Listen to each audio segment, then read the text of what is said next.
Hi, hello, and welcome to my channel. I was totally planning on filming a completely different video today. I was gonna do my reading wrap up for November, but literally right before I sat down to film this, I saw a video by Haley Barber, and she essentially did a video where she talked about her 23 favorite books of 2023, and I thought that sounded like a lot more fun. I am gonna go through all of these books pretty quickly. I just want to do like really quick bullet point notes on them because I don't want to be here for 10 years. Also, I am going to talk about them in the order of which I read them. So without further ado, let's get into it. The first three books that I have actually don't own, so I'm just going to pop up some pictures off to the side. And the very first one that we have to talk about is honestly one of my favorites for the entire year, like probably top 5, The Touch of Darkness. I cannot express to you how much I love this series. I read this book in January of this year, and the first at least couple of months that I had my channel, I talked about this book and this series quite a bit. The first book in the series specifically is not like my favorite, but just like the series as a whole, I just love it so much. Also too, A Touch of Darkness is gonna always kind of have a little special place in my heart because it is, I'm pretty sure, like the very first fantasy romance I've ever read, and also my very first spicy book that I've ever read. Which, speaking of, the second book on this list is kind of like the Wicked Villains series as a whole, I guess. I think specifically my favorite book in that series was the second book. They're kind of like interconnected standalones, so I read them kind of like all out of whack, but they're essentially like dark romance retellings, and they are smutty, and I was very unprepared when I first started reading this series. I did not know what I was getting myself into, and frankly, I didn't really love it. And it's so funny because even though I didn't like that first book in the series, I still, for whatever reason, picked up another one, and then didn't really like that one and picked up another one, and I kept doing that until I read the entire series. And by the end of that whole process, I ended up kind of really liking the series, and definitely want to purchase it at some point to add to my little library. The next book that we have is a kind of like fluffy romance with a little bit of spice in it, and that is The Love Hypothesis. I actually did do a reading vlog for this book with a couple other ones for Valentine's Day, and I just really loved it. I thought it was so freaking cute. Somehow, some way, the author managed to build tension almost immediately, which shocked me. Normally that kind of thing takes a bit to kind of build up, but within the first interaction, I guess maybe not technically the first one, the one where they actually can see each other, within that first interaction, I was already feeling a little giddy for them. Like, that has never happened ever. I don't know what it was about that book, but it was just so cute, and again, the tension built so fast that I was immediately hooked. It does have a little bit of spice, which is honestly the only thing I didn't like about that book. The spice to me in that book was so awkward. Again, I was still kind of in the beginning stages of getting into spice, so I was excited to have spice in a fluffy romance, but the spice was definitely pretty cringy. The next book that I have is The 7.5 Deaths of Evelyn Hardcastle, and this is basically a murder mystery where the detective, or the guy that's got to like figure out who murdered Evelyn Hardcastle, jumps into the minds and bodies of the potential killers. Such a cool concept. Murder mysteries in general, like this style murder mystery where everyone is kind of contained to one location, are my absolute favorite types of thrillers, but they definitely can get pretty repetitive because there's only so many ways you can do that concept, and I feel like this was such a fun, unique way to do that. I will warn you, if you're planning on reading this book, there is a lot of information that is constantly being thrown at you, a lot of things to keep track of. Normally when I read these types of books, I like to also try to figure out who the murderer is before the book is over, but this one, it was just so many things happening. I was just kind of there for the ride. Next up, we have The Invisible Life of Addie LaRue. I only have one word: Henry. I have never in my life connected with a character more than I do with Henry. I am not someone that annotates my books. It is something that I think I want to get into within this next year, but up until now, I have not been someone that has ever felt the need to, or the desire to, annotate my books, with this being the exception to that. There are so many quotes and so many things and thoughts that Henry has that I just feel so connected to and so similar to that I want to tab them. I want to highlight them. I want to scribble all over this book. Next book that we have is The House in the Cerulean Sea. I think this is considered like a cozy fantasy, and essentially this is about a guy named Linus Baker, and he's working with the department in charge of magical youth, and essentially he goes to an orphanage that houses like the most dangerous kids, and his assignment is essentially to live with these children for, I think it was like a couple of months or something like that, and kind of just observe them and see how dangerous they actually are, essentially. Typically, I don't like books with kids in them, but I think because these ones are magical children, it was more endearing. Like, one of them them was like a gnome, and the other one is Lucifer himself, and there's a couple other fun characters, and it was so cute to see these like typical monsters but like in child form, and I really enjoyed this. I liked this so much that I went out and bought everything else that I could find at Barnes & Noble from TJ Klune at the time. Have I read any of those books since then? No. But I will eventually. The next book that I have is another one that I don't actually own yet. I'm definitely planning on getting the series at some point, but that series is A Kingdom of Stars and Shadows, and I have literally not heard a single soul talk about this book, but this series was so good. And this series is actually when my love for fantasy and romance really started taking off, and a good chunk of the rest of the books in this list are gonna be fantasy. I've said this so many times, but I literally have the worst memory. I remember feelings that I get from books more so than I do specific details, and this is one of those. I remember being just so absorbed in this story and loving every second of it, but I can't really tell you what it was about. And honestly, the synopsis is not really helping me out. Usually those kind of like jog my memory. This is doing nothing. Again, this is kind of like a fantasy romance, spicy fantasy romance about, I think she's like a human, but she has like special blood, and if the fairies drink that blood, they get more powerful. So it's kind of like intersecting vampires and fairies a little bit, but there is also vampires in this story. That was kind of like my only critique with this book, was the fact that they did have specifically fairies and vampires, but they both drink blood. But essentially the main female lead of this story, I can't remember her name at all, she's being betrothed to the fairy prince, but his half-breed brother, like the dark, sinful one, is the one that kind of like catches her eye, and the romance blooms from there. Treasonous things happen.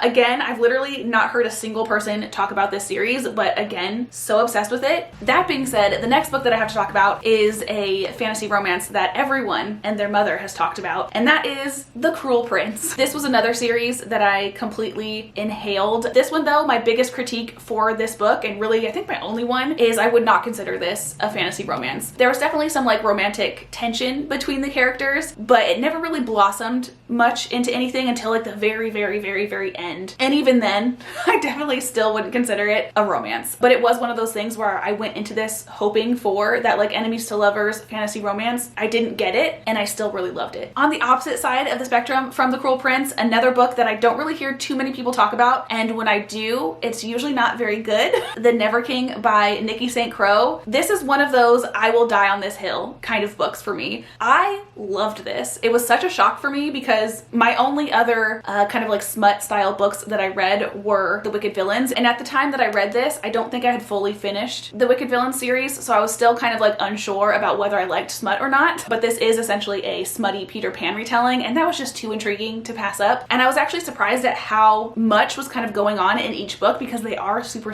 thin. Like there was a lot packed into these little books. And also too, to be like kind of more specific with the genre, this is kind of like a multiple partner situation, which I have found to kind of be my favorite, because it kind of in a very weird way gives me a found family vibe, which I absolutely love. It is essentially about Wendy's granddaughter and Peter, and then 3 of the Lost Boys. There's kind of like a main issue or adventure going throughout the entire series. They all like work together for this common goal, and also if like something happens to one of them, they all kind of rally to like help them. It's a really weird combination of just this like kind of wholesome found family, but like crazy smut.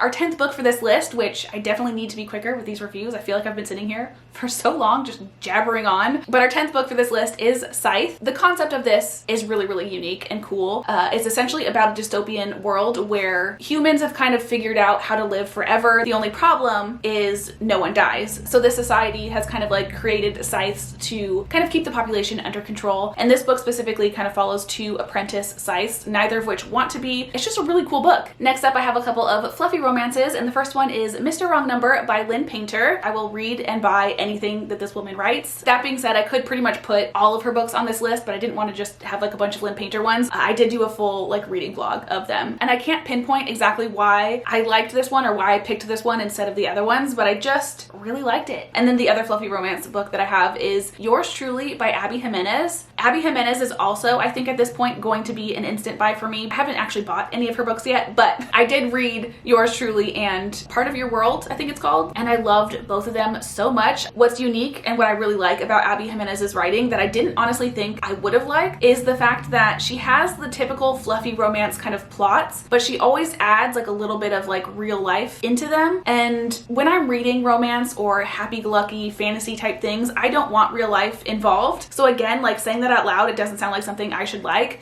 but I do. Again, I did like Yours Truly a little bit more because our main male character has anxiety, and that actually does become quite a big plot line of the story. And as someone with anxiety myself, I really, really enjoyed it. I wasn't sure about it when I first went into it. I thought it was going to be kind of cheesy, but I do feel like it was a pretty good representation of anxiety. Another favorite series that I got into this year is the Never After series. The specific book that I'm adding to this list is Wretched, with Scarred being kind of like an honorable mention. These two were definitely my favorite of the series so far. I still have Crossed to read, so I haven't finished it completely yet, but I've read the first 4, and again, these were my 2 favorites. This one I'm adding to this list though because I expected to like this one. I did not think I was gonna like this one at all. It definitely has kind of like a mafia drug empire kind of vibe to it. This one's basically a dark romance between Evelina, who is the daughter of like a drug lord empire's leader or whatever, and a DEA agent, which just honestly, when I read the synopsis for this, I was like, ugh, I'm not gonna like this book, but I loved it. If you're unfamiliar with the Never After series, this is a dark romance series, so there's a lot of violence, there's a lot of spice, and each one is inspired by a different like fairy tale or Disney movie. This one in particular is The Wizard of Oz, which is not a movie that I am particularly a fan of, which is another reason why I didn't really think I was gonna like this one. Scarred is The Lion King, by the way. The Lion King was one of my favorite Disney movies when I was a kid, so I had no doubt that I was gonna like that one, but Wretched totally took me by surprise. Number 14 for this list, we have ACOTAR, and I don't feel like I really have to explain this one. Literally everyone loves this series. I love it too. This one and the second one were my favorites out of the entire series. I feel like that's kind of an unpopular opinion. I feel like most people, their favorites is the third book, which I did really like, but the first 2 definitely my favorites. And on that same note, the next book that we have is Fourth Wing. This is a book that took the internet by storm, and anything that I could possibly want from a fantasy novel this book has. And still on that fantasy romance train, we have Kingdom of the Wicked, and I am considering this kind of as the series as a whole. This first book is probably honestly my least favorite out of the entire series. I don't honestly know specifically what attracts me to this series as much as it does, but for whatever reason, out of any other series I feel like I've actually read this year, I keep thinking about this one. Like I think about this on a regular basis. I think the concept of the princes of hell being or embodying like the 7 deadly sins is just a cool concept to me, and I really, really liked it. I want more of this universe. This author, Carrie Maniscalco, did come out with a spin-off with one of the other princes of hell, and I am really, really, really crossing my fingers hard that she's gonna do one for each of the princes. I think that would be so fun. Pride is one that they mentioned a lot in this series, and they kind of hinted at his story, but I don't feel like they ever really like fully explained it, so that makes me feel like that he will eventually get a book. Number 17 is Hellbent by Leigh Bardugo, and I am very purposely putting Hellbent on this list instead of Ninth House because I do like the series as a whole and I am so excited to continue it, but Hellbent I liked far more than Ninth House. Ninth House was really slow for me. I feel like Ninth House was basically building up the story and kind of explaining people's backgrounds, the histories and things like that. Like, it had a lot of work to do. I feel like it took me a while to get through, but Hellbent, I flew through it. It was so much more entertaining to me, really enjoyed it, and now I'm like really excited to get to the next book. I almost didn't read Hellbent because Ninth House was so slow for me, but I'm so glad that I did end up reading Hellbent because again, I liked it so much more, really enjoyed it, so there's that one. Next up I have kind of the most random, like wild card book of this entire list, probably of my entire year of reading, and that is The Troop by Nick Cutter. I read this for a very specific video, and if I hadn't done that video, I probably never would have picked this up, so I'm so glad that I did it. Essentially, this is about a troop leader and some Boy Scouts that go into the wilderness, and they end up kind of coming in contact with a very strange man, and the back of the book calls him a human carrier of a bioengineered nightmare. Looking back on this book, I am shocked that I liked it. It does not sound like something I would like at all, and yet here we are with it being in my top 23 books of this year. I think one of the reasons I like this book so much was because of the way that the author actually wrote this book. I talked about it a lot in the video that I talked about this book in, so I don't want to keep repeating myself, but he has a way with words that I can appreciate quite a bit. So it's actually made me want to read more of his books for sure, even though again, he has another book called The Deep, and that one also does not sound like something that would interest me, but because I like this one so much, I want to read it. It's so funny because I thought I got out of my comfort zone so much this year with my reading, but going over like the books that I've read so far this year, I'm like, I didn't really get out of my comfort zone all that much. The majority of the books that I read were either romance or fantasy romance, but I have a couple of random horror books, thriller books kind of thrown in here every once in a while. And somehow the grossest horror book made this list. And actually, speaking of horror, our next book is also another horror book by Grady Hendrix, and it is Horror Store. And this one in particular I'm adding to the list purely for the design of this book. I read 3 different books from Grady Hendrix this year, and I did enjoy all of them kind of to an equal degree. But I decided again to put this one in this list because I am someone that can really appreciate a theme. Whoever came up with this is a genius. This is essentially about a haunted IKEA, by the way. Obviously, here's the cover, but when you actually open up the book itself, it has like a floor plan of the store. There's like a furniture order form in here. Every chapter starts with a specific piece of furniture that's kind of like involved in that chapter. And it even has like descriptions and things that are basically identical to listings on IKEA's like website. And then also the like cherry on this little sundae, the author's photo is a name badge for this store. I read this in October and I'm still not over how cool the concept of this book is. And this next book is also another one that I got specifically because of the cover, and that is God Killer by Hannah Kaner. I just read this past month and I love this story. I want to call it a cozy fantasy, but like a dark cozy fantasy. This one's basically about a god and a god killer meeting up with a knight, all of which shouldn't like each other, but they end up coming together for a common mission, or a common destination rather. And along the way, they pick up a couple other stragglers to their group. And in the end, even though the stakes are definitely higher in this one, and it's definitely a little darker, definitely darker than I think what a typical cozy fantasy would be. In the end, you do kind of have this like cozy fantasy type of vibe. There were definitely slower moments in this book, and it took me a little bit to kind of get into. Like right away, it kind of grabs your attention because essentially one of the character, like the main character's family, gets killed by a fire god like immediately. Again, not the coziest of fantasies, but that kind of happened while she was a child. So it kind of gives you that flashback to kind of like set up the fact that she's a god killer now, because clearly she's a little bitter that her family got killed by a god. But like right after that, it kind of gets back into current time. I think the main reason it was kind of slower for me is because there's kind of 2 simultaneous stories going on separately until they come together. And sometimes when that happens,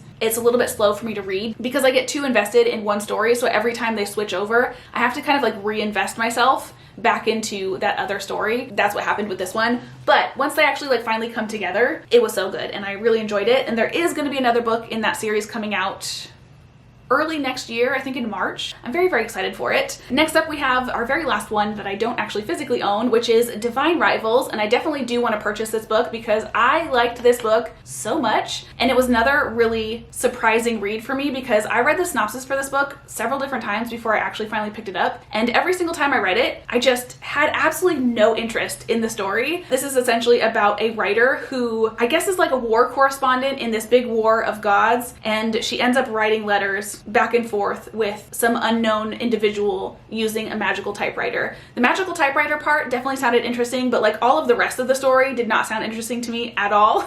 But this is one where hype like really helped me out because the only reason I picked this book up is because everyone seems to love it and I wanted to know why. And again, it made it onto this list, so obviously I really loved it and I'm so glad that I ended up reading it. If you're like me and you're kind of hesitant because of the topics of it, give it a shot. The last 2 that I have are both spicy romances, and they are Flawless by Elsie Silver and The Brutal Prince by Sophie Lark. I read both of these like a week ago, I think, and am completely obsessed. I didn't think that I was gonna like either of them, but I love them. I love them so much. First off, let's talk about Flawless. I've literally ignored all of the rave reviews, the many rave reviews that I've heard because I didn't think I was going to like a Western aesthetic book. This is essentially a romance between a bull rider and his agent's daughter. I have no bad things to say about it. I literally loved it. Actually, some of the dialogue, specifically when it got spicier, was a little cringy at times. But other than that, I freaking ate this book up and I am obsessed with the Eaton family. I cannot wait to read more. Essentially, both of these series are members of the same family, but each book focuses more individually on a specific person or a specific couple of people, which leads me into The Brutal Prince. This is another series that I have been putting off for the longest time because a mafia romance just did not sound like something that I was going to enjoy. But I think at this point, I can't really say that anymore because I loved Wretched and I loved this one.